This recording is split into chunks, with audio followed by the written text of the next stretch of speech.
Hi students, Against Discrimination എന്ന 11th ചാപ്റ്ററാണ് ഈ വീഡിയോയിൽ ഡിസ്കസ് ചെയ്യുന്നത്. I feel oppressed by the atmosphere of white domination that lurks all around in this courtroom.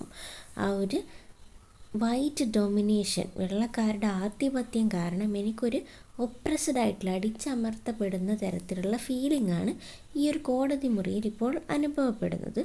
It calls to mind the inhuman injustices caused to my people by the same white domination. അപ്പോൾ ഈ ഒരു white domination കാരണം black പീപ്പിളിന് വന്നിട്ടുള്ള പ്രശ്നങ്ങളെക്കുറിച്ചാണ് അദ്ദേഹം ഓർക്കുന്നത്.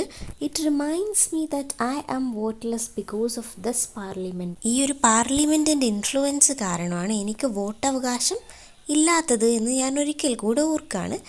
We are without land and forced to occupy poverty stricken reserve, overpopulated and overstocked. അപ്പോൾ ബ്ലാക്സിൻ്റെ അവസ്ഥയാണ് പറയുന്നത്. അവർക്ക് സ്വന്തമായിട്ട് ലാൻഡ് ഇല്ല, പട്ടിണിയും പരിവട്ടമൊക്കെ നിറഞ്ഞ് ചെറിയ ചെറിയ സ്ഥലങ്ങളിൽ ഒതുങ്ങിക്കൂടി ആളുകൾ തിങ്ങി തിരക്കിയാണ് അവിടെ പാർക്കുന്നത്.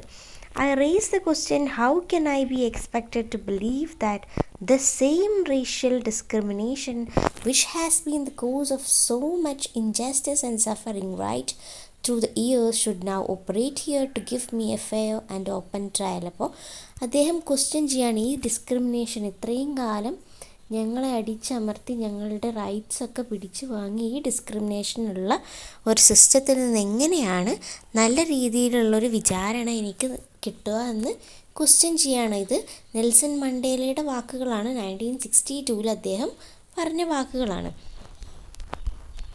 ഈ വാക്കുകൾ പറയുന്നത് എന്തിനെക്കുറിച്ചാണ്? ഡിസ്ക്രിമിനേഷൻ, ഈ ഒരു ടൈറ്റിലുള്ള ഡിസ്ക്രിമിനേഷൻ, വിവേചനം, ആളുകളെ വേർതിരിച്ച് കാണുന്നതിനെതിരെയാണ് ഇദ്ദേഹം പറഞ്ഞിട്ടുള്ളത്.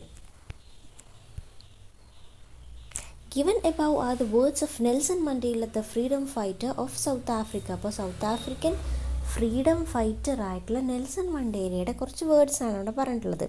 Who practised racial discrimination in South Africa. ആരാണ് സൗത്ത് ആഫ്രിക്കയിൽ ഈ ഒരു റേഷ്യൽ ഡിസ്ക്രിമിനേഷൻ പ്രാക്ടീസ് ചെയ്തിരുന്നത്? In which situation would Nelson Mandela have to undergone such a trial. ഇത്തരത്തിലുള്ളൊരു വിചാരണ അദ്ദേഹം നേരിട്ടത് ഏത് സിറ്റുവേഷനിലായിരിക്കാം? അപ്പോൾ അത് നോക്കാം. Nelson Mandela was the person who fought for the emancipation of the South Africans who were oppressed because of their race for centuries. അപ്പോൾ south ആഫ്രിക്കയിലുള്ള ആളുകൾ അവരുടെ റേസ്, അവരുടെ ജാതി മതമൊക്കെ കാരണം അല്ലെങ്കിൽ അവരുടെ കളറ് കാരണമൊക്കെ വർഷങ്ങളായിട്ട് ഫേസ് ചെയ്തുകൊണ്ടിരുന്ന ആ ഒരു അടിച്ചമർത്തലുകൾക്കെതിരെ ഫൈറ്റ് ചെയ്ത ഒരാളാണ് Nelson Mandela. He had to suffer imprisonment for 3 decades for fighting for the freedom of his country and its people. അപ്പോൾ ഈ ഒരു ബ്ലാക്സിന് വേണ്ടിയിട്ട്, ആഫ്രിക്കയിലുള്ള കറുത്ത വർഗ്ഗക്കാർക്ക് വേണ്ടിയിട്ട് അദ്ദേഹം ഫൈറ്റ് ചെയ്തത് കൊണ്ട് തന്നെ ഏകദേശം 3 ഡെക്കേഡ്സോളം ജയിലിൽ കിടക്കേണ്ടി വന്നിട്ടുണ്ട്, ഒരുപാട് ശിക്ഷകൾ അനുഭവിക്കേണ്ടി വന്നിട്ടുണ്ട് അദ്ദേഹത്തിന്. We need to know the future of this country to know more about the discrimination and oppression that its people had to undergo. അപ്പോൾ ഈ ഒരു സൗത്ത് ആഫ്രിക്കയെക്കുറിച്ച്, ആ ഒരു രാജ്യത്തിൻ്റെ ഫീച്ചേഴ്സൊക്കെ അറിഞ്ഞാൽ മാത്രമേ എന്തുകൊണ്ടാണ് അവിടെയുള്ള ആളുകൾ ഇത്രയും പ്രശ്നങ്ങൾ അനുഭവിക്കുന്നത് എന്ന് മനസ്സിലാക്കാൻ പറ്റുള്ളൂ. Examine the world map and find the continent in which South Africa is situated. ഇവിടെ വേൾഡ് മാപ്പ് കൊടുത്തിട്ടുണ്ട്. ഇതിൽ ആഫ്രിക്കൻ കോണ്ടിനെൻറ്റ് കാണാം. ആഫ്രിക്കൻ കോണ്ടിനെൻറ്റിൽ ഒരു പിങ്ക് കളറായിട്ട് കൊടുത്ത ഭാഗമാണ് സൗത്ത് ആഫ്രിക്ക. ആഫ്രിക്കൻ കോണ്ടിനെൻറ്റിലെ ഏറ്റവും സദേൺ മോസ്റ്റ് പാർട്ടാണ് സൗത്ത് ആഫ്രിക്ക. പിന്നെ അവിടെ കാണാം കേപ്പ് ഓഫ് ഗുഡ് ഹോപ്പ് ഒക്കെ കാണാം. അതുപോലെ തന്നെ അവിടുത്തെ ഇമ്പോർട്ടൻറ്റ് ലൊക്കേഷൻസൊക്കെ മാർക്ക് ചെയ്തിട്ടുണ്ട്. അപ്പോൾ സൗത്ത് ആഫ്രിക്കയുടെ പൊസിഷൻ എവിടെയാണ് എന്നതാണ് ഈ മാപ്പിൽ നിന്ന് കാണാൻ പറ്റുന്നത്. ഒരു സൈഡിൽ എന്താണ് ഇന്ത്യൻ ഓഷ്യനാണ്, മറ്റു സൈഡിൽ അറ്റ്ലാന്റിക് ഓഷ്യൻ ഒക്കെ ആയിട്ടാണ് ചുറ്റപ്പെട്ടിരിക്കുന്നത്. Then South Africa location and geographical features. അപ്പോൾ സൗത്ത് ആഫ്രിക്കയുടെ ലൊക്കേഷനും അതിൻ്റെ ഭൂമിയുടെ പ്രത്യേകതകളൊക്കെ ഒന്ന് നോക്കാം. South Africa is the country that is located at the southernmost tip of African continent. അപ്പോൾ ആഫ്രിക്കൻ കോണ്ടിനെൻറ്റിൽ ഏറ്റവും സദേൺ ടിപ്പിലാണ് ഇത് സിറ്റുവേറ്റ് ചെയ്തിട്ടുള്ളത്. അത് ആ ഒരു മാപ്പിൽ നിന്ന് മനസ്സിലാക്കാം. And sharing its border with Indian ocean and Atlantic ocean. Already പറഞ്ഞു, ഒരു സൈഡിൽ ഇന്ത്യൻ ഓഷ്യനും മറ്റു സൈഡിൽ അറ്റ്ലാന്റിക് ഓഷ്യനുമാണ് ബോർഡർ ഷെയർ ചെയ്യുന്നത്. South Africa has its own diverse geographical features. അതിൻ്റേതായ വ്യത്യസ്തമായിട്ടുള്ള ഭൂഘടനയും ഭൂമിയുടെ പ്രത്യേകതകളൊക്കെ അതിനുണ്ട്.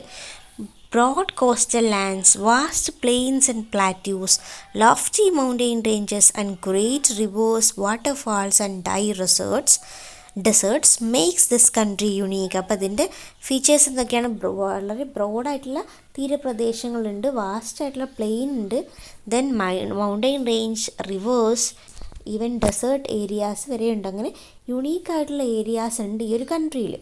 The wealth from inland agrarian lands and mines, weather and human resources attracted the European to South Africa. അപ്പോൾ സൗത്ത് ആഫ്രിക്കയിലുള്ള വെൽത്ത് അത് ഏതൊക്കെ? Agrarian, കൃഷി സംബന്ധമായതാവാം, അല്ലെങ്കിൽ ഖനികൾ, മൈൻസിൽ നിന്നാവാം, പിന്നെ അവിടുത്തെ കാലാവസ്ഥ, അതുപോലെ തന്നെ ഹ്യൂമൻ റിസോഴ്സ്, ആളുകളുടെ പവർ, അവൈലബിലിറ്റി, ഇതൊക്കെ യൂറോപ്യൻ കൺട്രീസിനെ ആഫ്രിക്കയിലേക്ക്, സൗത്ത് ആഫ്രിക്കയിലേക്ക് അട്രാക്റ്റ് ചെയ്യുകയും അവരെ ഒരു കോളനിയാക്കാൻ ഉള്ള രീതിയിലേക്ക് എത്തിക്കുകയും ചെയ്തു.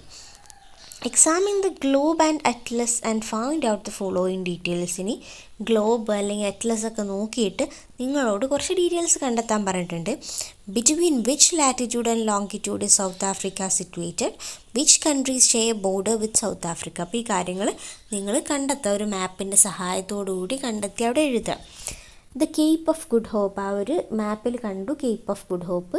Cape of Good Hope is situated in the southernmost tip of African continent. African കോണ്ടിനെൻറ്റിൻ്റെ ഏറ്റവും സൗത്തായിട്ട് സ്ഥിതി ചെയ്യുന്ന ഒരു ടിപ്പാണിത്. ഓൺ ഷോഴ്സ് ഓഫ് അറ്റ്ലാന്റിക് തീരത്താണ് ഈ ഒരു കേപ്പ് ഓഫ് ഗുഡ് ഹോപ്പ് ഉള്ളത്. To reach the countries in the Asian continent like India, Europeans had to sail through Atlantic Ocean. അപ്പോൾ ഇന്ത്യയിലുള്ള അല്ലെങ്കിൽ ഏഷ്യൻ കോണ്ടിനെൻറ്റിലുള്ള ഇന്ത്യ പോലുള്ള രാജ്യങ്ങളിലേക്കൊക്കെ യൂറോപ്യൻസിന് എത്തണം എങ്കിൽ ഈ ഒരു അറ്റ്ലാന്റിക് ഓഷ്യൻസിലൂടെ അവർ ട്രാവൽ ചെയ്യണം. എൻസർക്ലിംഗ് ദ ആഫ്രിക്കൻ കോണ്ടിനെൻറ്റ്, ആ ഒരു ആഫ്രിക്കൻ കോണ്ടിനെൻറ്റിന് ഇങ്ങനെ ചുറ്റിയിട്ട് വേണം അവർക്ക് അറ്റ്ലാന്റിക് ഓഷ്യനിലൂടെ ഇന്ത്യയിലേക്കൊക്കെ എത്താൻ. As this cape give the navigation the hope to reach Asia, it was named Cape of Good Hope. അപ്പോൾ ഈ ഒരു പ്രദേശത്തെത്തുമ്പോൾ ഇവർക്കൊരു പ്രതീക്ഷ കിട്ടണം, ഏഷ്യൻ എത്താനായി, അതിലേക്ക് അങ്ങോട്ടേക്ക് എത്താം എന്നുള്ളൊരു പ്രതീക്ഷ കിട്ടുന്നതുകൊണ്ടാണ് ഇതിന് Cape of Good Hope, hope നല്ല പ്രതീക്ഷയുടെ ഒരു ഏരിയ എന്നുള്ള രീതിയിൽ പേര് കൊടുത്തിട്ടുള്ളത്. അപ്പോൾ ഈ ഒരു മാപ്പിൽ നോക്കിയാൽ കാണാം അറ്റ്ലാന്റിക് ഓഷ്യൻ വഴി ഈ ഒരു ആഫ്രിക്കയെ ഇങ്ങനെ ചുറ്റിയിട്ട് വേണം അവർക്ക് ഇന്ത്യൻ ഓഷ്യനിലെത്തി ഏഷ്യയിലേക്ക് എത്താൻ. അപ്പോൾ ഈ ഒരു കേപ്പ് ഓഫ് ഗുഡ് ഹോപ്പിൽ എത്തുമ്പോൾ അവർക്കൊരു പ്രതീക്ഷയാണ്, ഏകദേശം പകുതി വഴി കഴിഞ്ഞു, ഇനി ഏഷ്യയിലേക്ക് നമ്മൾ കടക്കാൻ പോവുകയാണ് എന്നുള്ള ആ ഒരു പ്രതീക്ഷ കിട്ടണം. അതുകൊണ്ടാണ് അതിന് അത്തരത്തിലുള്ളൊരു പേര് കൊടുത്തിട്ടുള്ളത്. Identify the location, capital, major cities and historically important cities of South Africa using digital map. അപ്പോൾ സൗത്ത് ആഫ്രിക്കയിലുള്ള ലൊക്കേഷന്, അതിൻ്റെ ക്യാപിറ്റൽ, മേജർ സിറ്റീസ്, ഇമ്പോർട്ടൻറ്റ് സൈറ്റ്സൊക്കെ ഒരു മാപ്പ് യൂസ് ചെയ്ത്, ഡിജിറ്റൽ മാപ്പാണ്, ഫോണിലൊക്കെ ഗൂഗിൾ ചെയ്താൽ നിങ്ങൾക്ക് മാപ്പ് കിട്ടും, അത് യൂസ് ചെയ്തിട്ട് എഴുതാനാണ്. Colonisation of South Africa, colony വൽക്കരണം. എന്താണ് കോളനൈസേഷൻ എന്നവിടെ കൊടുത്തിട്ടുണ്ട്. Colonisation is a political, social, economic and cultural domination and control of one country over another region and its people. അപ്പോൾ രാഷ്ട്രീയപരമായും സാമൂഹികപരമായും സാമ്പത്തികപരമായും അതുപോലെ തന്നെ കൾച്ചറൽ, സാംസ്കാരികപരമായൊക്കെ ഒരു രാജ്യം മറ്റൊരു രാജ്യത്തിൻ്റെ മേലെ കൺട്രോൾ, അവരുടെ കൺട്രോൾ ചെലുത്തുന്നതിനെയാണ് ഈ ഒരു കോളനൈസേഷൻ എന്ന് പറയുന്നത്. ഇനി ഇവിടെ സൗത്ത് ആഫ്രിക്കയിൽ എങ്ങനെയൊക്കെയാണ് കോളനൈസേഷൻ നടന്നതെന്ന് നോക്കാം. The first inhabitants of South Africa were tribal people who belonged to the group San and Xhosa. South ആഫ്രിക്കയിൽ ഉണ്ടായിരുന്ന ഫസ്റ്റ് ആളുകൾ ആരൊക്കെയായിരുന്നു? ആദ്യമായിട്ടുണ്ടായിരുന്ന താമസക്കാർ പറഞ്ഞാൽ ഈ രണ്ട് വകുപ്പിൽപ്പെട്ട ട്രൈബൽസ് ആയിരുന്നു. It was a tribal groups from other parts of Africa who migrated to the place for the first time. അപ്പോൾ ഇവരാരായിരുന്നു? ആഫ്രിക്കയിലുള്ള ആ ഒരു ആഫ്രിക്കൻ കോണ്ടിനെൻറ്റിലുള്ള മറ്റ് പ്രദേശങ്ങളിൽ നിന്ന് ഈ ഒരു സൗത്ത് ആഫ്രിക്കയിലേക്ക് മൈഗ്രേറ്റ് ചെയ്ത് അവിടെ വന്ന് താമസിച്ചവരായിരുന്നു സൗത്ത് ആഫ്രിക്കയിലുള്ള ആദ്യത്തെ താമസക്കാർ.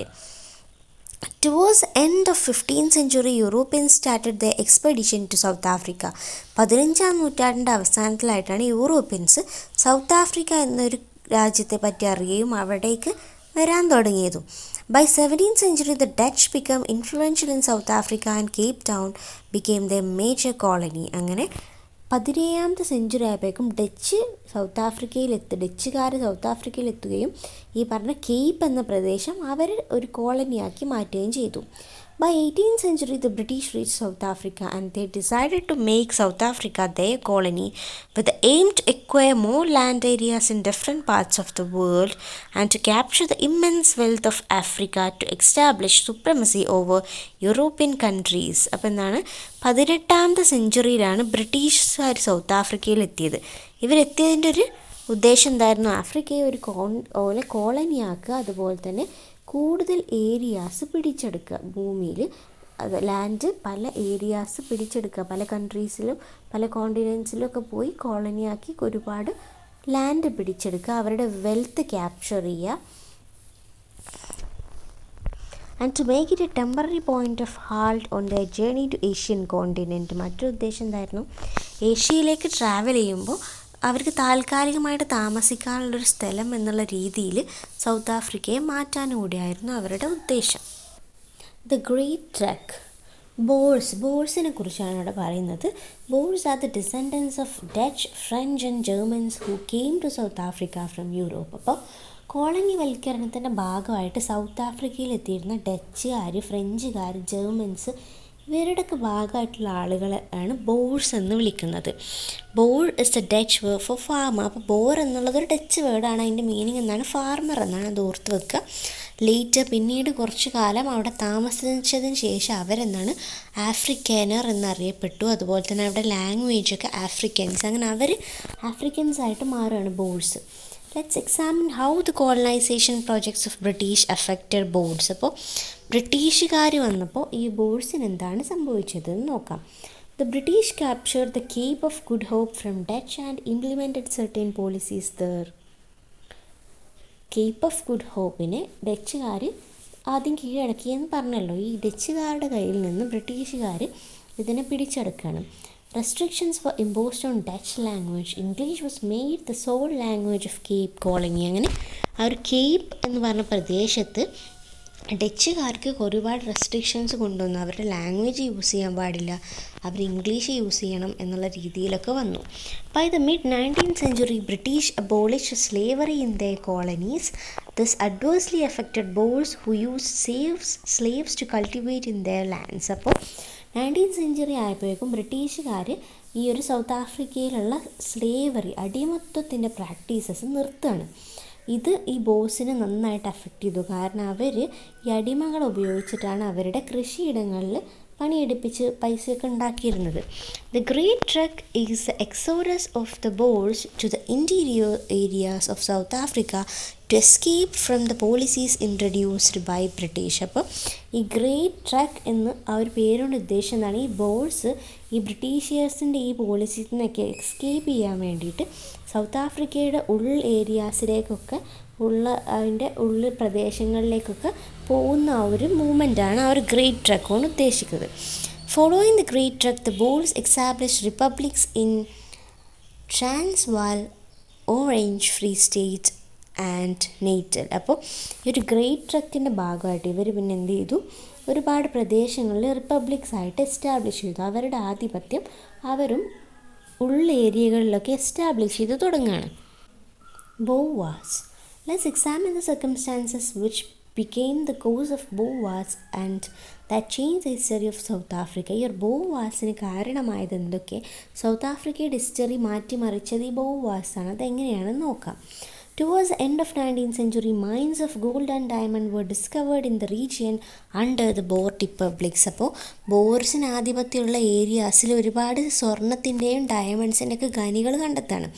Though South Africa became the largest producers of gold and diamonds. അങ്ങനെ ഗോൾഡിൻ്റെയും ഡയമണ്ട്സിൻ്റെയൊക്കെ ലാർജസ്റ്റ് പ്രൊഡ്യൂസേഴ്സായി മാറുകയാണ് south Africa. The Boer Wars started when Britain attempted to merge the Boer Republic with British colonies. British colonies എന്ത് ചെയ്തു? Bore റിപ്പബ്ലിക്കുമായിട്ട് merge ചെയ്യാൻ തീരുമാനിക്കുകയാണ്. എന്താണെന്ന് വെച്ചാൽ ആ ഒരു സ്വത്തുക്കളിൽ ഒരു കണ്ണ് വെച്ചിട്ട് തന്നെയാണ്. ഈ ഒരു ടൈമിലാണ് ഈ ഒരു ബോർ വാർസിന് തുടക്കം കുറിക്കുന്നത്. First Boer war. Britain captured Transvaal to extend their region to more regions. അപ്പോൾ ട്രാൻസ്വാൾ ആദ്യം ബോസിൻ്റെ കയ്യിലായിരുന്നു. ഇത് ബ്രിട്ടൻ ക്യാപ്ചർ ചെയ്യാണ്. അവരുടെ ആ ഒരു ഭരണം അല്ലെങ്കിൽ ആ ഒരു പ്രദേശം ഒന്നും കൂടെ വികസിപ്പിക്കാൻ വേണ്ടിയിട്ട്. Following this first Boer war started 1880 to 1881. അപ്പോൾ 1880 ഈ ഒരു ട്രാൻസ്വാൾ പിടിച്ചടക്കിയതിന് ശേഷം ബോർ വാർ സ്റ്റാർട്ട് ചെയ്തത്. The Boers won the battle and form the Republic of South Africa merging Transvaal and nearby region. പക്ഷേ ഇതിലെന്താണ്, ബോർസാണ് വിജയിച്ചത്. അവർ ആ ട്രാൻസ്വാൾ തിരിച്ചെടുക്കുകയും അതിൻ്റെ നിയർ ബൈ റീജിയൻസൊക്കെ കൂട്ടിയിട്ട് അവർ Republic of South Africa form ചെയ്യാണ്. Second Boer War, disputes over the asset from the gold mines and the control over them lead to Second Boer War. Second Boer War ഈ ഒരു gold മൈനിൻ്റെ അവകാശങ്ങൾ അതല്ലെങ്കിൽ അതിൻ്റെ control ആർക്ക്, ആ ഒരു gold and diamond മൈൻസിൻ്റെ അവകാശങ്ങൾ ചൊല്ലിയിട്ടായിരുന്നു Second Boer War. The Boer administrators instituted tax on gold mines. ഈ ഗോൾഡ് മൈൻസിനൊക്കെ ടാക്സ് കൊണ്ടുവരികയാണ്. The British demanded the right to vote for the labourers in the mine. അപ്പോൾ ബ്രിട്ടീഷേഴ്സ് അവരുടെ ഈ മൈനിൽ വർക്ക് ചെയ്യുന്ന ബ്രിട്ടീഷ് വർക്കേഴ്സിന് വോട്ടവകാശം വേണം എന്ന് പറഞ്ഞ് ഡിമാൻഡ് ചെയ്യാണ്. When this demand was denied by the republican administrators the armed struggle the most destructive war in the history of South Africa started. അപ്പോൾ ഈ ഒരു ബ്രിട്ടീഷ് ലാബറേഴ്സിന്, പണിക്കാർക്ക്, ആ ഒരു ഖനികളിൽ പണിയെടുക്കുന്നവർക്ക് വോട്ടവകാശം വേണമെന്ന് ബ്രിട്ടീഷുകാർ ആവശ്യപ്പെട്ടപ്പോൾ അത് നിഷേധിച്ചതിനെ തുടർന്നാണ് സൗത്ത് ആഫ്രിക്കൻ ഹിസ്റ്ററിയിലെ തന്നെ ഏറ്റവും ഡിസ്ട്രക്റ്റീവായിട്ടുള്ള ഈ ഒരു വാർ തുടങ്ങിയത്. The British army defeated the Boer republics in this battle. ഈ ബാറ്റിൽ ആരാണ് ജയിച്ചത്? ബ്രിട്ടീഷ് ആർമിയാണ് വിജയിച്ചത്. As per the treaty of വെറീനിങ് the Boers approve the sovereign of Britain. അങ്ങനെ ബ്രിട്ടൻ്റെ സോവറിനിറ്റി, ബ്രിട്ടൻ അവിടെ ഒരു ഏകാധിപതിയായി മാറുകയാണ്.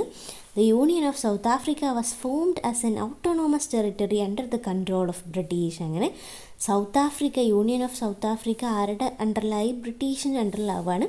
Based on the new constitution implemented by Union of South Africa, British and Afrikaners got high consideration. അങ്ങനെ South ആഫ്രിക്കയിൽ ബ്രിട്ടീഷുകാർക്കും ആഫ്രിക്കനേഴ്സ് എന്നറിയപ്പെടുന്ന ബോർസിനെയാണ് ഇവർക്കും ഹൈ കൺസിഡറേഷൻ കിട്ടി. However the fundamental rights of black people were denied. പക്ഷേ ഈ ഒരു അവസ്ഥയിലും അവിടെ ഉണ്ടായിരുന്ന ബ്ലാക്ക് പീപ്പിൾസിന് അവരുടെ ഫണ്ടമെൻ്റലായിട്ടുള്ള അവകാശങ്ങളൊന്നും ഉണ്ടായിരുന്നില്ല.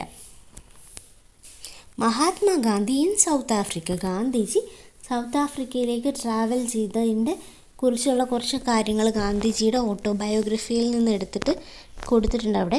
Another official came to me and said, come along, you must go to one compartment, but I have first class ticket, I said. അത് ട്രെയിനിൽ ട്രാവൽ ചെയ്യുന്നതിൻ്റെ ഒരു ഇൻസിഡൻ്റാണ് പറയുന്നത്. വേറൊരു കമ്പാർട്ട്മെൻറ്റിലേക്ക് പോകാൻ പറയുകയാണ്. ഫസ്റ്റ് ക്ലാസ് ടിക്കറ്റ് കൊണ്ട് ട്രാവൽ ചെയ്തിട്ട് ഫസ്റ്റ് ക്ലാസ്സിൽ നിന്ന് വേറൊരു കമ്പാർട്ട്മെൻറ്റിലേക്ക് നിങ്ങൾ പോകണം എന്ന് ഒരു ഒഫീഷ്യൽ വന്ന് പറയാണ്. That doesn't matter, rejoin the other, I tell you, you must go to the van compartment. അപ്പോൾ ഗാന്ധിജിയോട് പറയുകയാണെങ്കിൽ നിങ്ങൾക്ക് ഫസ്റ്റ് ക്ലാസ് ടിക്കറ്റ് ഉണ്ടായിട്ടൊന്നും കാര്യമില്ല, ഈ കമ്പാർട്ട്മെൻറ്റിൽ ഇരിക്കാൻ പാടില്ല, വാൻ കമ്പാർട്ട്മെൻറ്റിലേക്ക് പോകണം എന്ന് പറയണം. I tell you, I was permitted to travel in this compartment at Durban and I insisted on going on it. അപ്പോൾ ഗാന്ധി എന്നാ പറയുന്നത്, ഞാൻ ഈ ഒരു കമ്പാർട്ട്മെൻറ്റിൽ ട്രാവൽ ചെയ്യാൻ പെർമിഷൻ കിട്ടി വന്നതാണ്, ഇനി ഞാൻ എന്തിനാണ് മറ്റേ കമ്പാർട്ട്മെൻറ്റിലേക്ക് പോകുന്നതെന്ന് ചോദിക്കണം. No you won't, said official. ഇതിൽ ട്രാവൽ ചെയ്യാൻ കഴിയില്ല. You must leave this compartment or else I shall have to call police constable to push you out. ഒന്നല്ലെങ്കിൽ ഈ കമ്പാർട്ട്മെൻറ്റിൽ നിന്ന്, ഫസ്റ്റ് ക്ലാസ് കമ്പാർട്ട്മെൻറ്റിൽ നിന്ന് പോകണം, അതല്ലെങ്കിൽ പോലീസിനെ വിളിച്ച് നിങ്ങളെ പുറത്താക്കുമെന്ന് പറയണം. The constable came. He took me by the hand and pushed me out.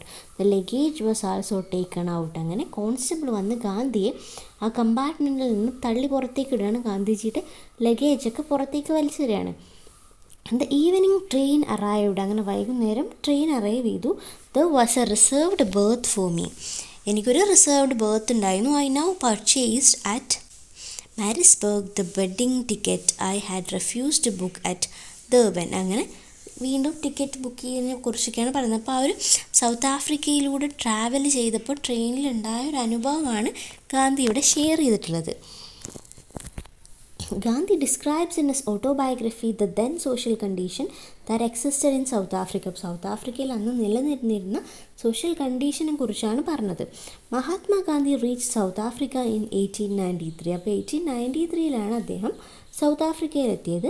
It was a period of undeclared racial discrimination. ആ ഒരു റേഷ്യൽ ഡിസ്ക്രിമിനേഷനൊക്കെ കത്തി നിൽക്കുന്ന ഒരു കാലമായിരുന്നു.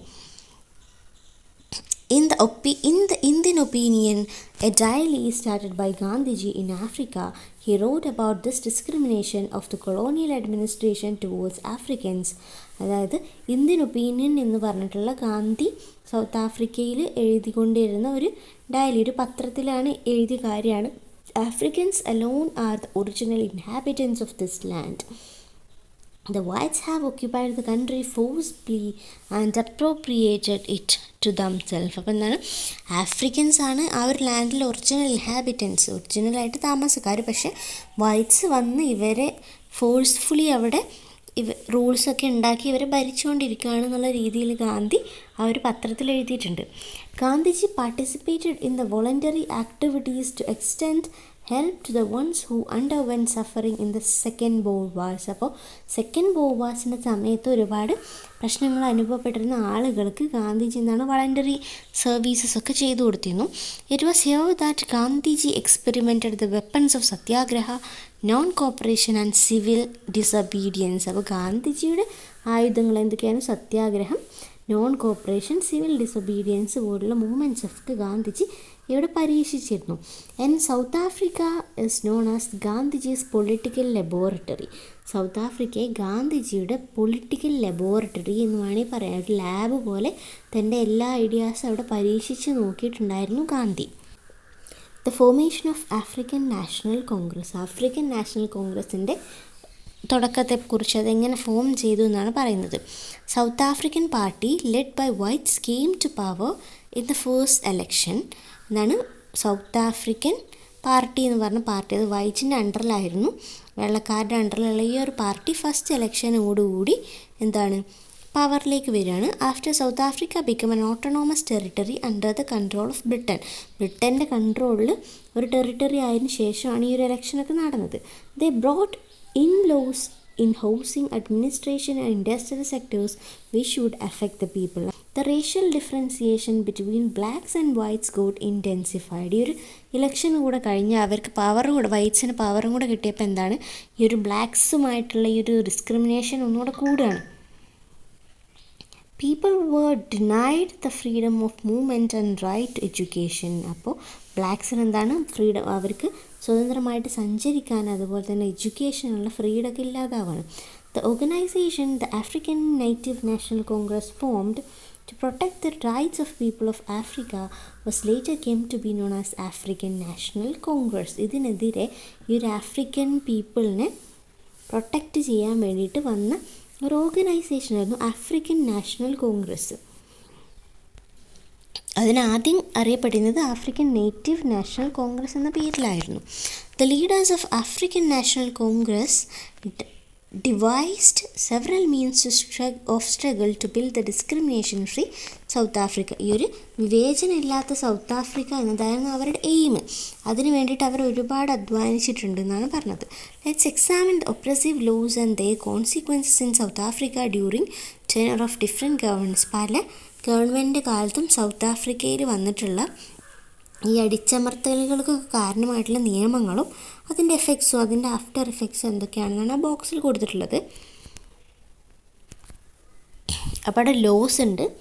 ഫസ്റ്റ് ലോ എന്താണ്? The mine and works regulation act. ആ ഒരു മൈനിലുള്ള ഖനികളിലുള്ള വർക്കേഴ്സിന് ഉള്ള ആക്റ്റാണ്. അതിൻ്റെ കോൺസിക്വൻസ് ആയിട്ട് എന്താ വന്നത്? Skilled workers were reserved only for the white. അതായത് സ്കിൽഡ് വർക്ക്സ്, നല്ല ജോലികളൊക്കെ വൈറ്റ്സിന് വേണ്ടി മാത്രം മാറ്റിവെച്ചു. ബ്ലാക്സിന് ഏറ്റവും മോശപ്പെട്ട ജോലിയാണ് അല്ലെങ്കിൽ ഏറ്റവും റിസ്ക് കൂടിയ ജോലിയാണ് കിട്ടിയത്. ദ നേറ്റീവ് ലാൻഡ് ആക്ട് എന്ന് പറഞ്ഞ ആക്ട് വന്നു. Blanks were allocated special areas called reserves and were not allowed to purchase land on other areas. അതായത് ബ്ലാക്സിന് ഈ ഒരു നേറ്റീവ് ലാൻഡ് ആക്ട് വന്ന പ്രകാരം ഒരു പ്രത്യേക സ്ഥലം ബ്ലാക്സിന് കൊടുത്തു, നിങ്ങളിവിടെ ജീവിക്കണം, മറ്റ് സ്ഥലങ്ങളിലൊന്നും സ്ഥലങ്ങൾ വാങ്ങാനോ താമസിക്കാനോ നിങ്ങൾക്ക് അധികാരമില്ല എന്ന് പറഞ്ഞു. ദെൻ ദ നേറ്റീവ് ആക്ട് അല്ലെങ്കിൽ അർബൻ ഏരിയാസ് ആക്ട് എന്ന് പറഞ്ഞിട്ടുള്ള ആക്റ്റാണ്. Blacks were restricted from entering cities. സിറ്റികളിലേക്ക് ബ്ലാക്സിന് കടക്കാനേ പാടില്ല എന്നുള്ള നിയമമാണ്, എന്നുള്ള ഒരു ആഫ്റ്റർ ഇഫക്റ്റാണ് ഈ ഒരു ലോക്ക് വന്നത്. Then separate Representation of Voters Act. Blacks were removed from the general voters list. Voting list, ആ ഒരു സൗത്ത് ആഫ്രിക്കയുടെ പോപ്പുലേഷൻ ആളുകളുടെ വോട്ടിംഗ് ലിസ്റ്റിൽ നിന്ന് ബ്ലാക്സിനെ ഒഴിവാക്കി, ബ്ലാക്സിൻ്റെ വോട്ടവകാശമൊക്കെ എടുത്ത് മാറ്റുകയാണ് ചെയ്തത്. അപ്പോൾ ഓരോ നിയമങ്ങൾ വന്നപ്പോഴും എങ്ങനെയാണ് ബ്ലാക്ക് പീപ്പിളിനെ അത് അഫക്റ്റ് ചെയ്തത്, അവരുടെ ലൈഫിൽ എന്തൊക്കെ മാറ്റമാണ് വന്നത്, എത്രത്തോളം ഡിസ്ക്രിമിനേഷൻ കൂടി വന്നു എന്ന് കാണിക്കാനാണ് ആ ഒരു ടേബിൾ അവിടെ കൊടുത്തിട്ടുള്ളത്. അപ്പോൾ ഗാന്ധിജി സൗത്ത് ആഫ്രിക്കയിലേക്ക് പോയ കാര്യം, ആ ഒരു south African national Congress form ചെയ്ത കാര്യം, പിന്നെ കുറച്ച് ലോസ്, അതിൻ്റെ കോൺസിക്വൻസസ് ഒക്കെയാണ് പറഞ്ഞിട്ടുള്ളത്. ഇനി നെൽസൺ മണ്ടേലയിലേക്കാണ് തിരിച്ചു വരുന്നത്. ആദ്യം ഒരു കോട്ട് കണ്ടല്ലോ, ആ ഒരു നെൽസൺ മണ്ടേലയുടെ കാര്യങ്ങളിലേക്കാണ് ഈ തിരിച്ചു വരുന്നത്. Nelson Mandela was born on 18 July 1918 in the Thembu royal family in Transkei province of South Africa. അപ്പോൾ 18 ജൂലൈയിൽ 1918 അദ്ദേഹം ജനിച്ചു. ആ ജന്മസ്ഥലം കാര്യങ്ങളൊക്കെ കൊടുത്തിട്ടുണ്ട്. ഹിസ് നെയിം വാസ് റോലിഹ് ല, അദ്ദേഹത്തിൻ്റെ ആദ്യത്തെ പേരാണത്. His father was Gadla Henry Mandela, head of Madiba clan, and mother Nosekeni Fanny. അപ്പോൾ അവിടെ നെൽസൺ മണ്ടേലയെക്കുറിച്ച് ചെറിയൊരു ബയോഗ്രഫിയാണ് കൊടുത്തിട്ടുള്ളത്, പാരൻസിനെ കുറിച്ചൊക്കെ. After primary education, he got educated in South African tribal heritage and culture and later passed a degree in law. അപ്പോൾ അദ്ദേഹത്തിൻ്റെ എഡ്യൂക്കേഷനെ കുറിച്ച് പറയുന്നുണ്ട്. അപ്പോൾ ആരാണ് നെൽസൺ മണ്ടേല, എവിടെയാണ് ജനിച്ചത്, അദ്ദേഹത്തിൻ്റെ പാരൻസ് ആരായിരുന്നു, എഡ്യൂക്കേഷൻ എന്തായിരുന്നു എന്നൊക്കെയാണ് പറഞ്ഞത്. ലോങ് വാക്ക് ടു ഫ്രീഡം അദ്ദേഹത്തിൻ്റെ ഒരു വർക്കാണ്, അതിൽ നിന്നുള്ളൊരു കോട്ട് അവിടെ കൊടുത്തിട്ടുണ്ട്. No one in my family has gone to school. എൻ്റെ ഫാമിലിയിൽ നിന്ന് ആരും സ്കൂളിൽ പോയിട്ടില്ല. On the first day at school, my teacher, Miss Midgain, gave each of us an English name and said that thenceforth that was the name we would answer to in the school. അങ്ങനെ സ്കൂളിൽ ആദ്യത്തെ ദിവസം എത്തിയപ്പോൾ അവരുടെ teacher എന്നാണ് എല്ലാവർക്കും ഒരു English പേര് കൊടുക്കുകയാണ്. ഈ പേരിലാണ് നിങ്ങൾ സ്കൂളിൽ അറിയപ്പെടേണ്ടത്, അല്ലെങ്കിൽ സ്കൂളിൽ ഈ പേരിലാണ് വിളിക്കുക എന്നൊക്കെ പറഞ്ഞാൽ അവരുടെ പേരിൻ്റെ ഐഡൻറ്റിറ്റിനെ മാറ്റാണ്. This was a custom among Africans in those days and was undoubtedly due to British bias for education. അപ്പോൾ ആഫ്രിക്കൻസിൻ്റെ ഇടയിൽ നടന്നിരുന്നൊരു കാര്യമാണ് ഇത്, ഈ ബ്രിട്ടീഷ് എഡ്യൂക്കേഷൻ്റെ ഒരു ഇൻഫ്ലുവൻസ് കൊണ്ടാണ്. That day, Miss Midgain told me that my new name was Nelson. അങ്ങനെ അന്ന് അവർ പറഞ്ഞതാണ് എൻ്റെ പുതിയ പേര് നെൽസൺ ആണ്. Why she bestowed this particular name upon me, I have no idea. അപ്പോൾ എൻ്റെ പേര് മാറ്റി ഈ ഒരു പേരിട്ടത് എന്തുകൊണ്ടാണെന്ന് എനിക്ക് യാതൊരു ഐഡിയ ഇല്ല എന്നാണ് അദ്ദേഹം പറയുന്നത്. അതായത് എത്രത്തോളം ബ്രിട്ടീഷേഴ്സ് ഇവരെ ഇൻഫ്ലുവൻസ് ചെയ്യുന്നു എന്നാണ് ഇതിലൂടെ പറയുന്നത് അദ്ദേഹം. ആ ഒരു ആഫ്രിക്കൻസ് വരുമ്പോൾ അവരുടെ പേര് വരെ ഇവർ മാറ്റിക്കളയാണ്. ഇത് ഇദ്ദേഹത്തിൻ്റെ ലോങ് വാക്ക് ടു ഫ്രീഡം എന്ന ബുക്കിൽ നിന്ന് എടുത്തൊരു ഭാഗമാണ്. അതിൽ നിന്ന് തന്നെയുള്ള മറ്റ് കുറച്ച് ലൈൻസ് അവിടെ കൊടുത്തിട്ടുണ്ട്. An African child is born in an African only hospital എന്നാണ്. ആഫ്രിക്കൻ ചൈൽഡ് എവിടെയാണ് ബോൺ ചെയ്യുക, ആഫ്രിക്കൻസ് ഓൺലി ഹോസ്പിറ്റൽ, ആഫ്രിക്കൻസിന് ഈ ബ്ലാക്സിന് മാത്രമായിട്ടുള്ള ഹോസ്പിറ്റൽസ് ഉണ്ട്. ദെൻ ഹി ഗ്രോസ് അപ്പ്, ഈ can hold African only jobs, rent A house in Afrikaans only township. അപ്പോൾ ഈ ഒരു African child ജീവിക്കുമ്പോൾ അവർ എന്തൊക്കെ ഫേസ് ചെയ്യുന്നു എന്നാണ് പറഞ്ഞത്. വലുതാവുമെന്നാണ് ആഫ്രിക്കൻസ് ഓൺലി ജോബ്, അവർക്ക് വേണ്ടി മാത്രമുള്ള ജോലി, അവർക്ക് വേണ്ടി മാത്രമായിട്ട് മാറ്റിവെച്ച പ്രദേശത്ത് ജീവിക്കാൻ പറ്റുള്ളൂ. The Afrikaans only trains and B stopped at any of the day or night and B ordered to produce a pass without which he can be arrested and thrown in jail. അപ്പം എന്താണ്, അവർക്ക് അവരുടേതായിട്ടുള്ള ട്രെയിനിൽ travel ചെയ്യാൻ പറ്റുള്ളൂ, ഏത് സമയത്ത് വേണമെങ്കിലും അവരെ തടഞ്ഞു നിർത്തി പാസ് അല്ലെങ്കിൽ എന്തെങ്കിലും ഐഡൻറ്റിറ്റി ഒക്കെ ചോദിക്കാം. ഇത് കൊടുത്തിട്ടില്ല എങ്കിൽ, രേഖകളൊന്നും സമർപ്പിച്ചിട്ടില്ല എങ്കിൽ ഇവരെ പിടിച്ച് അറസ്റ്റ് ചെയ്ത് ജയിലിലിടാം. His life is circumscribed by racist laws and regulation that cripple his growth, dim his potential and stunt his life. അപ്പോൾ ഇത്തരത്തിലുള്ള ഈ ഒരു ലോസും റെഗുലേഷൻസും ഈ ഭരണങ്ങളും ഈ നിയമങ്ങളൊക്കെ എന്താണ്, ഈ ഒരു ആഫ്രിക്കൻ ചൈൽഡിൻ്റെ ഗ്രോത്തിനെ അല്ലെങ്കിൽ അവരുടെ പൊട്ടൻഷ്യൽ, അവരുടെ യഥാർത്ഥ കഴിവുകളെയൊക്കെ തടഞ്ഞു നിർത്തി അവരടിമകളാക്കി കൊണ്ടുപോവാണ് എന്നാണ് അദ്ദേഹം ഈ വേർഡ്സിലൂടെ പറയുന്നത്. Have you read the references made by Nelson Mandela on the life of people on South Africa? അപ്പോൾ സൗത്ത് ആഫ്രിക്കയിലുള്ള ആളുകളുടെ ജീവിതത്തെക്കുറിച്ചൊരു ഐഡിയ തരാനാണ് അദ്ദേഹം ഈ ഒരു ലൈൻസ് ഇവിടെ കൊടുത്തിട്ടുള്ളത്. What could be the reason the teacher gave Nelson Mandela the new name instead of the name given by his parents? അപ്പോൾ അദ്ദേഹത്തിൻ്റെ parents നൽകിയ നെയിമിന് പകരം എന്തുകൊണ്ടായിരിക്കാം ആ ടീച്ചർ വേറൊരു നെയിം കൊടുത്തത്? അല്ലെങ്കിൽ ഈ ഒരു ആഫ്രിക്കയിൽ ജനിക്കുന്ന കുട്ടികളുടെ അവസ്ഥ എന്തുകൊണ്ടാണ് ഇങ്ങനെ ആവുന്നത് എന്നൊക്കെ നമ്മളോട് ചിന്തിക്കാൻ പറയുകയാണ്. നമ്മൾ അതിലേക്ക് എത്താൻ വേണ്ടിയിട്ടാണ് ആ ഒരു വർക്ക്സിൽ നിന്നുള്ള ലൈൻസൊക്കെ അവിടെ കൊടുത്തിട്ടുള്ളത്. What are the oppressions the South African people had to face? എന്തൊക്കെ അടിച്ചമർത്തലുകളാണ് ഇവർ അനുഭവിച്ചിട്ടുള്ളത്? Nelson Mandela, who was well aware of the need to free his people from the clutches of colonization and racial discrimination, endeavored tirelessly for the freedom of his people and nation. അപ്പോൾ തൻ്റെ നേഷനിലുള്ള ആളുകൾക്ക് ഇവരുടെ ഈ ഒരു അടിച്ചമർത്തലിൽ നിന്നും അല്ലെങ്കിൽ colony വൽക്കരണത്തിൽ നിന്നും ഇവർക്ക് സ്വാതന്ത്ര്യം വേണമെന്ന് അദ്ദേഹത്തിന് നല്ലൊരു ബോധം ഉണ്ടായിരുന്നു. അതുകൊണ്ട് തന്നെ അതിനു വേണ്ടി ഒരുപാട് കഠിനമായിട്ട് അദ്ദേഹം പ്രയത്നിച്ചു. Nelson Mandela founded the African National Congress Youth League by leading the youth, and later he took up membership in African National Congress. അപ്പോൾ അദ്ദേഹം ചെയ്തത് എന്താണ്? അവിടെ ഉണ്ടായിരുന്ന യൂത്തിനെയൊക്കെ ഇൻഫ്ലുവൻസ് ചെയ്തുകൊണ്ട് African national Congress youth league ഉണ്ടാക്കി. അതുപോലെ തന്നെ പിന്നീട് ആഫ്രിക്കൻ നാഷണൽ കോൺഗ്രസ്സിൽ മെമ്പർഷിപ്പ് നേടുകയാണ്. The major leaders who worked along with Mandela were Walter Sisulu, Oliver Tambo and Desmond Tutu. ഈ ആളുകളാണ് ഇദ്ദേഹത്തിൻ്റെ കൂടെ ഈ ഒരു ഫ്രീഡത്തിന് വേണ്ടിയിട്ട് ഫൈറ്റ് ചെയ്ത ആളുകൾ, സപ്പോർട്ട് ചെയ്ത് ഇദ്ദേഹത്തിന് കൂടെ നിന്ന ആളുകളാണ്. ആ പേരുകൾ ഓർത്ത് വെക്കുക. Then apartheid. എന്താണ് അപ്പാർത്തീഡ് എന്ന് പറഞ്ഞാൽ? The social order that discriminated the blacks racially and economically is known as apartheid, due to which the whites in South Africa got high consideration. Apartheid എന്ന് പറഞ്ഞാൽ ഈ വിവേചനം തന്നെയാണ്. രാഷ്ട്രീയപരമായിട്ടും റേഷ്യലായിട്ടും സാമ്പത്തികപരമായിട്ടൊക്കെ ഈ ഒരു ബ്ലാക്സിനെ മാറ്റി നിർത്തിക്കൊണ്ട് അല്ലെങ്കിൽ വൈറ്റ്സിന് ഒരു ആധിപത്യം കൊടുക്കുന്നതാണ് apartheid. The national party that came to power in 1948 legally enforced racial separation and discrimination and legalized the apartheid. അപ്പോൾ 1948 നാഷണൽ പാർട്ടി വന്നപ്പോൾ എന്താണ്? ഈ ഒരു അപ്പാർത്തൈഡ്, ഈ ഒരു വിവേചനം നിയമപരമായിട്ട് ശരിവെക്കുകയാണ് ചെയ്തത്. ബ്ലാക്സ് അങ്ങനെ സെപ്പറേറ്റ് ആയിട്ട് ജീവിച്ചോളണം എന്നുള്ളത് ഇവർ അത് നിയമപരമായിട്ട് അംഗീകരിക്കണം. The following are the laws that were introduce for executing the apartheid. പിന്നീട് ഈ ഒരു അപ്പാർത്തൈഡ്, ഈ വിവേചനം നടപ്പിലാക്കാൻ വേണ്ടി വരെ ഇവർ കുറേ നിയമങ്ങൾ കൊണ്ടുവന്നു. കുറച്ച് നിയമങ്ങൾ നമ്മൾ ഓൾറെഡി വായിച്ചു. അതുപോലെ തന്നെ വേറെ ഒരുപാട് നിയമങ്ങൾ കൊണ്ടുവന്നു. ആ നിയമങ്ങളുടെ ലിസ്റ്റ് പറയുന്നുണ്ട്. Native pass law act. Blacks needed special passes for moving from one place to another. ഒരു പ്രദേശത്ത് നിന്ന്, അതായത് ആഫ്രിക്കയിലുള്ള ഒരു പ്രദേശത്ത് നിന്ന് മറ്റൊരു പ്രദേശത്തേക്ക് പോകണമെങ്കിൽ ഇവർക്ക് സ്പെഷ്യൽ പാസുകൾ വേണം. Then group areas and segregation act. People were transported to different location based on race and thus was known as great apartheid. എന്താണ്? ബ്ലാക്സിനെ അവരുടെ റേസിനെ ബേസ് ചെയ്തുകൊണ്ട് വേറെ വേറെ ഏരിയയിലേക്ക് താമസിപ്പിക്കുകയാണ്. അവർക്ക് ഫ്രീ ആയിട്ടൊരു സ്ഥലത്ത് താമസിക്കാൻ പറ്റാത്ത അവസ്ഥ. ദെൻ പോപ്പുലേഷൻ രജിസ്ട്രേഷൻ ആക്ട് എന്ന് പറഞ്ഞ ആക്ട് ഉണ്ട്. Identity card was made compulsory for her who completed 18 years ആയവർക്കൊക്കെ ഐഡൻറ്റിറ്റി കാർഡ് നിർബന്ധമാക്കി. Then homeland system Bantu Authorities Act.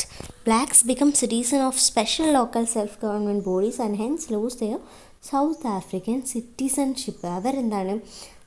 Local ഗവൺമെൻറ്റിലെ citizens ആക്കി മാറ്റിക്കൊണ്ട് ആ ഒരു സൗത്ത് ആഫ്രിക്ക എന്ന് പറഞ്ഞ കൺട്രിയിലുള്ള അവരുടെ ആ ഒരു സിറ്റിസൺഷിപ്പ്, പൗരത്വം എടുത്തൊഴിവാക്കുകയാണ് ചെയ്തത്. അതായത് അവരെ കംപ്ലീറ്റ്ലി ഒരു സൈഡിലേക്ക് നീക്കി വെക്കുകയാണ്. Then reservation of separate amenities act. Signboards were installed in public places such as grounds, beach, buses, hospital and schools, park. ഇത്തരത്തിലുള്ള പബ്ലിക് ഏരിയാസിലൊക്കെ പ്രത്യേക സൈൻ ബോർഡ് വെക്കാൻ തുടങ്ങി. ഇവിടെ ബ്ലാക്സിനുള്ളത് അല്ലെങ്കിൽ ഇവിടെ വൈറ്റ്സിനുള്ളത്, ബ്ലാക്സ് ഇവിടെ വരാൻ പാടില്ല എന്നുള്ള രീതിയിൽ സൈൻ ബോർഡ്സ് സെറ്റ് ചെയ്യാണ്. The Bantu Education Act. Blacks were restricted to undergo traditional education. Traditional ആയിട്ടുള്ള എഡ്യൂക്കേഷൻ മാത്രമേ ഇവർക്ക് കൊടുക്കാൻ പറ്റുള്ളൂ. ഹയർ എഡ്യൂക്കേഷൻ ഒന്നും ഇവർക്ക് കിട്ടുന്നില്ല എന്നുള്ള രീതിയിലുള്ള ആക്ട്. ഒരിക്കലും ഇവരതിന് അർഹതപ്പെട്ടവരല്ല എന്നുള്ള രീതിയിലുള്ള ലോ ഒക്കെ വന്നു. അതായത് ബ്ലാക്സിനെ സപ്രസ് ചെയ്യാൻ, അവരെ കംപ്ലീറ്റ്ലി ഒരു സൈഡിലേക്ക് മാറ്റി നിർത്തി ഈ ഒരു അപ്പാർത്തൈഡ് കൊണ്ടുവരാൻ വേണ്ടി പുതിയ നിയമങ്ങൾ ഉണ്ടാക്കുകയാണ് വൈറ്റ്സ് ചെയ്യുന്നത്. ഇനി ഇവർ ഓൾറെഡി പറഞ്ഞ കുറച്ച് സൈൻ ബോർഡ്സ് ഉണ്ടല്ലോ, ആ സൈൻ ബോർഡ്സ് ഒന്ന് നോക്കാം. No white males, entry only for non white males, അത് ബ്ലാക്സിന് വേണ്ടി മാത്രമുള്ള ഏരിയ. പിന്നെ play park for European children only, യൂറോപ്യക്കാരുടെ കുട്ടികൾക്ക് മാത്രം കളിക്കാനുള്ള പാർക്ക്. ഇത്തരത്തിലുള്ള ബോർഡുകളാണ് എല്ലായിടത്തും എത്തിയിട്ടുള്ളത്. എൻട്രി ഓൺലി ഫോർ വൈറ്റ്സിന് മാത്രം പോകാൻ പറ്റുന്ന സ്ഥലം. These public places are and amenities thereof have been reserved for the exclusive use of whites. അപ്പോൾ ഈ ഒരു ഏരിയ അതിലെ സൗകര്യങ്ങൾ വൈറ്റ്സിന് മാത്രമേ യൂസ് ചെയ്യാൻ പാടുള്ളൂ. ബിവെയർ ഓഫ് നേറ്റീവ്സ് എന്ന് പറഞ്ഞിട്ടോ, നേറ്റീവ്സിനെ സൂക്ഷിക്കുക. അതായത് അവരെ ഒരു വൈറ്റ്സിനുള്ള ഒരു ഇൻസ്ട്രക്ഷനാണ് നേറ്റീവ്സിനെ സൂക്ഷിക്കുക. അവരെ ഒരു കള്ളന്മാരായിട്ട് അല്ലെങ്കിൽ മോശപ്പെട്ട ആൾക്കാരായിട്ടാണ് ചിത്രീകരിച്ചിട്ടുള്ളത്. Under Section 37 of Durban Beach Law, Durban Beach is reserved for sole use of whites. ആ ഒരു ബീച്ചിൻ്റെ എടുത്ത് വരെ ഇവർ ബോർഡ് വെച്ചു, ആ ബീച്ച് എന്താണ് വൈറ്റ്സിന് വേണ്ടി മാത്രമുള്ളതാണ്. അങ്ങനെ ആ ഒരു സൗത്ത് ആഫ്രിക്കയിൽ മൊത്തമായിട്ട് ഇതുപോലുള്ള സൈൻ ബോർഡ്സൊക്കെ അവർ നിയമത്തിൻ്റെ അണ്ടറിൽ കൊണ്ടുവന്നിട്ട് പ്ലേസ് ചെയ്യുകയാണ് വൈറ്റ്സ്. അങ്ങനെ ഒന്നുകൂടെ ഈ ബ്ലാക്സിനെ സപ്രസ് ചെയ്യുകയാണ്. The intensity of violation of human rights that the blacks have to face in their own land is indicated in these sign boards. അപ്പോൾ തൻ്റെ സ്വന്തം രാജ്യത്ത് എത്രത്തോളം വിവേചനം, എത്രത്തോളം കഷ്ടപ്പാടുകളാണ് ബ്ലാക്സ് ഫേസ് ചെയ്യുന്നു എന്നത് ഈ സൈൻ ബോർഡ്സിൽ നിന്ന് വ്യക്തമായിട്ട് മനസ്സിലാക്കാൻ പറ്റും.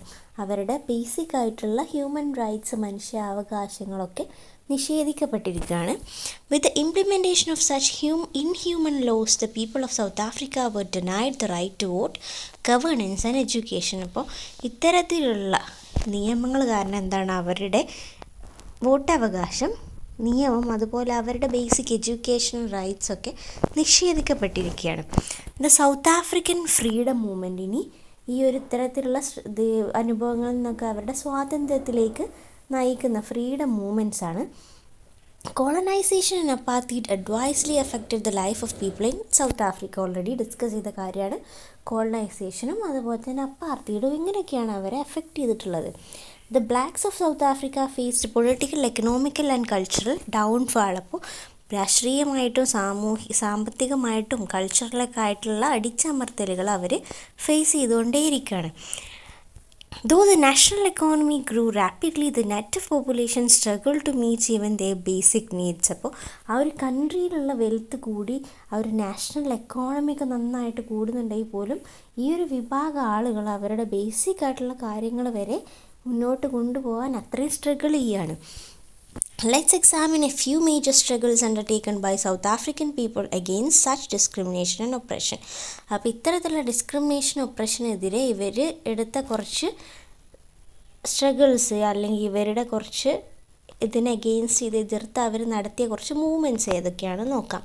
The African national Congress under the leadership of Nelson Mandela started agitations across the country for the emancipation of black. Nelson മണ്ടേലയുടെ അണ്ടറിലുള്ള ആഫ്രിക്കൻ നാഷണൽ കോൺഗ്രസ് ഈ ഒരു ബ്ലാക്സിൻ്റെ ഉയർത്തെഴുന്നേൽപ്പിന് വേണ്ടി അല്ലെങ്കിൽ അവരുടെ റൈറ്റ്സിന് വേണ്ടി ഫൈറ്റ് ചെയ്യുകയാണ്. In the early stage the protest were peaceful civil disobedience movement. അപ്പോൾ എന്താണ് തുടക്കത്തിൽ പ്രൊട്ടസ്റ്റുകൾ എങ്ങനെയായിരുന്നു? വളരെ പീസ്ഫുള്ളായിട്ടുള്ള സമാധാനപരമായിട്ടുള്ള മൂവ്മെൻറ്റ്സ് ആയിരുന്നു. ആ പിക്ചറിൽ കാണാൻ പറ്റും.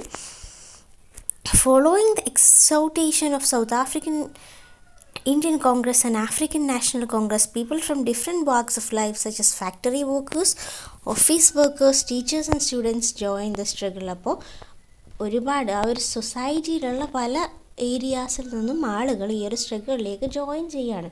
Protesters who question the pass laws, curfew and the like was arrested and imprisoned. അപ്പോൾ ഈ പ്രൊട്ടസ്റ്റേഴ്സ് എന്നാണ് ഈ പാസ് ലോ. ഇവർക്ക് ആ രാജ്യത്തിൽ നിന്ന് ഒരു സ്ഥലത്ത് മറ്റൊരു സ്ഥലത്തേക്ക് പോകാൻ പാസ് വേണമെന്ന് പറഞ്ഞു. ഇതിനെതിരെയൊക്കെ ഇവർ പ്രൊട്ടസ്റ്റ് ചെയ്തപ്പോൾ ഒരുപാട് പേരെ അറസ്റ്റ് ചെയ്തു, ജയിലിലൊക്കെ അടച്ചു.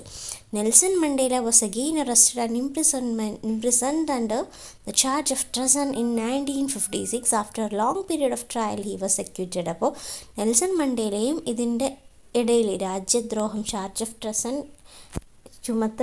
ചുമത്തിയിട്ട് അദ്ദേഹത്തെ അറസ്റ്റ് ചെയ്തു. ഒരുപാട് കാലം ജയിലിൽ കിടക്കേണ്ടിയൊക്കെ വന്നിട്ടുണ്ട്.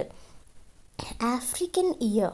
The year 1916 deserves special importance in the history of freedom struggle of African countries. അപ്പോൾ 1960 എന്നുള്ള ഇയറാണ് ആഫ്രിക്കൻ ഇയർ. ആ ഒരു ഇയർ ആഫ്രിക്കൻ ഫ്രീഡം മൂവ്മെൻറ്റിൽ ഒരുപാട് ഇമ്പോർട്ടൻസ് ഉണ്ട്. This year in which 17 African countries got freedom, കാരണം 17 ആഫ്രിക്കൻ രാജ്യങ്ങൾക്ക് സ്വാതന്ത്ര്യം കിട്ടി. And has A great relevance in the history of South Africa. South ആഫ്രിക്കയുടെ ഹിസ്റ്ററിയിൽ വളരെ ഇമ്പോർട്ടൻ്റ് ആയിട്ടുള്ളൊരു ഇയറാണ്.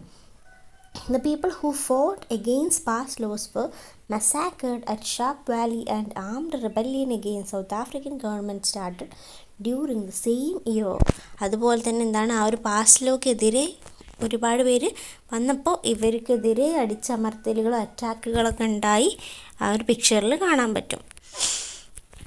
Robben Island has much importance in the history of South Africa as that of cellular jails in the Andaman Nicobar Island in Indian freedom struggle. അപ്പോൾ Andaman Nicobar island Indian freedom സ്ട്രഗിളിൽ എത്രത്തോളം important ആണ് എന്നുള്ളത് പോലെ തന്നെ റോബൺ ഐലൻഡ് സൗത്ത് ആഫ്രിക്കൻക്ക് ഒരുപാട് important ആയിട്ടുള്ളൊരു ഏരിയയാണ്.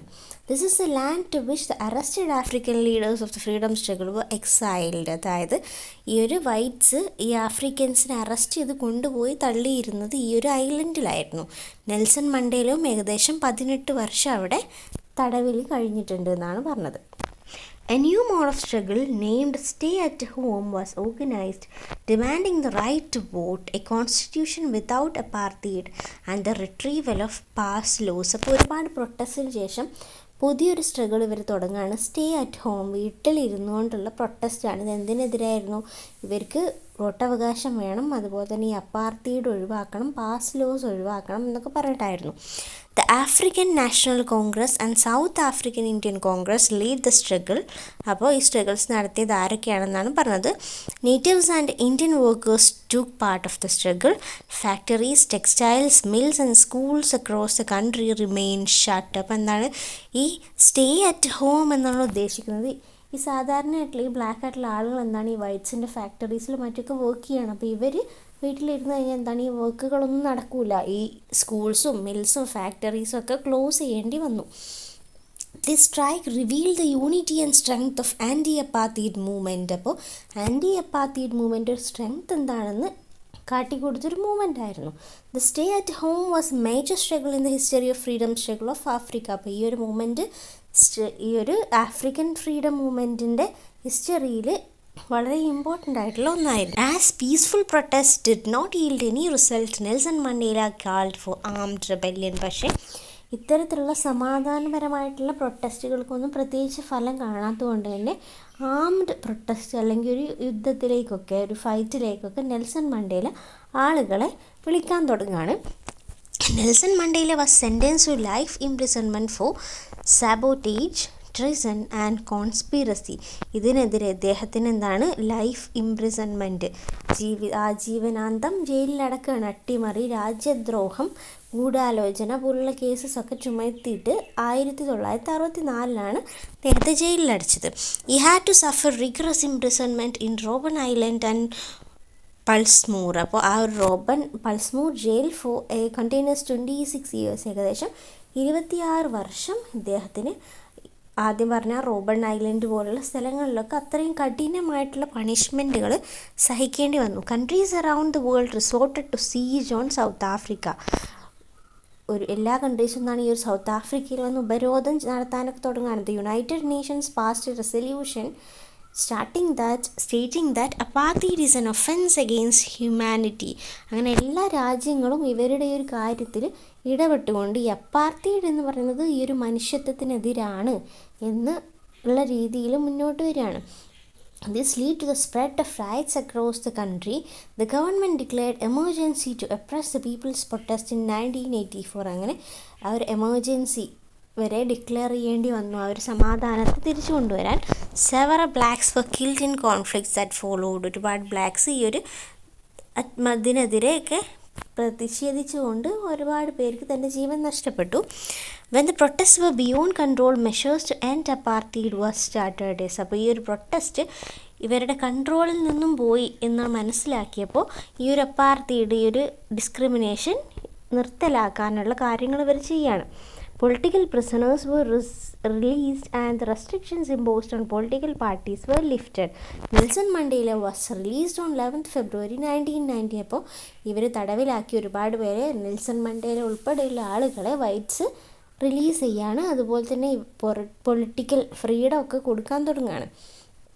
The apartheid policy was abolished in 1991. അങ്ങനെ 1991 അപ്പാർത്തൈഡ് എന്നുള്ള കാര്യം അബോളിഷ് ചെയ്യാണ്, നിരോധിക്കുകയാണ്. In the first general election conducted in 1994 the African national Congress gained majority. അതിനുശേഷം 1994 നടന്ന ഇലക്ഷനിൽ ആഫ്രിക്കൻ നാഷണൽ കോൺഗ്രസിന് മെജോറിറ്റി ലഭിച്ചു.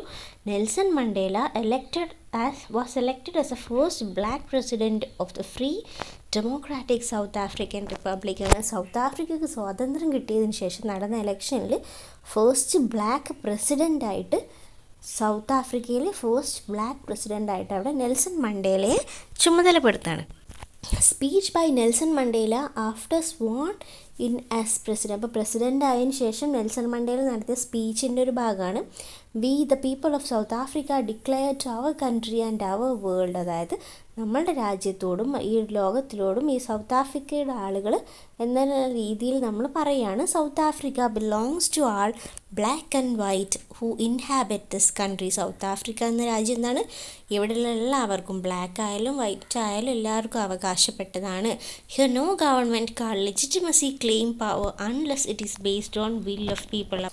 അവിടെയുള്ള ആളുകളുടെ ഇഷ്ടാനുസരണം അല്ലാതെ ഒരു ഗവൺമെൻറ്റും അവിടെ പവർ, തൻ്റെ അധികാരം സ്ഥാപിച്ചെടുക്കൂല എന്നുള്ള രീതിയിൽ അദ്ദേഹം തൻ്റെ ഫസ്റ്റ് പ്രസംഗത്തിൽ പറയുകയാണ്, ആ ഒരു പ്രസിഡൻ്റ് ആയതിനു ശേഷം.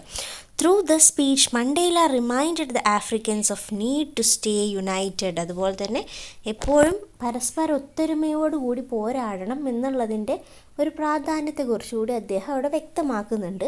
മണ്ടേലാസ് view of coexistence now is a model for all nations of the world where different races harmoniously live together. അപ്പോൾ അദ്ദേഹം കൊണ്ടുവന്ന വ്യൂ ആണ് കോ എക്സിസ്റ്റൻസ്, അതായത് വൈറ്റ്സോ ബ്ലാക്സോ ആരോ ആവട്ടെ എല്ലാവരും ഒരുമിച്ച് ആ ഒരു സാഹോദര്യത്തോടുകൂടെ ഒരു കൺട്രിയിൽ ജീവിക്കണം എന്നുള്ള ഐഡിയ അദ്ദേഹം കൊണ്ടുവന്നു. അത് ഒരുപാട് രാജ്യങ്ങൾക്ക് എന്താണ് ഒരു സമാധാനത്തോട് മുന്നോട്ട് പോകാനുള്ള ഒരു മെസ്സേജ് കൂടി ആയിരുന്നു. എക്സ്റ്റെൻഡഡ് ആക്ടിവിറ്റീസ് എന്തൊക്കെയാണ്? You have seen the extent to which colonisation and apartheid imposed by the whites made the lives of black troublesome. അപ്പോൾ വൈറ്റ്സിൻ്റെ ആ ഒരു കോളനൈസേഷനും അതുപോലെ തന്നെ അപ്പാർത്തൈഡും എത്രത്തോളം ബ്ലാക്സിനെ അഫക്റ്റ് ചെയ്തു എന്ന് നമ്മൾ കണ്ടതാണ്. Stage a play based on the struggles underwent by blacks against discrimination.